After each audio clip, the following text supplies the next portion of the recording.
Yes, well, Mr. Gorbachev was in Berlin recently to take part in the 25th anniversary of the fall of the Berlin Wall, which he was instrumental in bringing about and which rightly earned him the Nobel Peace Prize.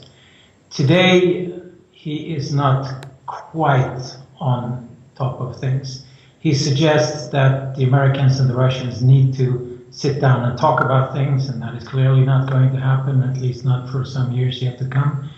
And he suggests that we're entering a new Cold War, which is over-dramatizing things. We're not quite there yet. It is serious, but it's definitely not the 1980s again.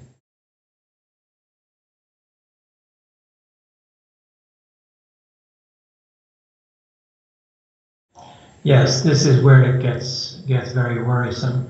The situation in Ukraine at the moment is unclear and in some kind of a limbo because nobody really knows what the Russian agenda is, how far they want to push things.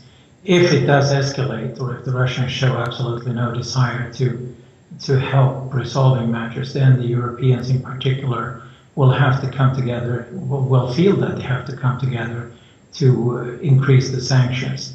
And if the sanctions are increased from a level where they're already hurting Russia, then the pain will become very great, and that will cause the Russians to retaliate. And it's in that type of a scenario that we are approaching something that could become a new Cold War, and that obviously is very troublesome.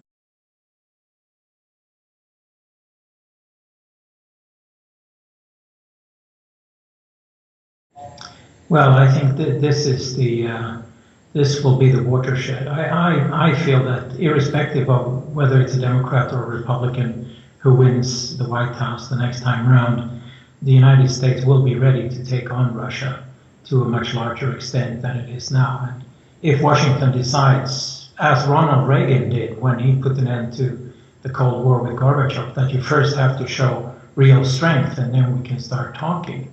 If the White House after the next election really does decide to confront Russia and not to keep backpedaling, then we may actually end up in Cold War containment and counter strikes where nuclear weapons are involved in the background. So sort of a couple of years down the road, this could get very, very ugly.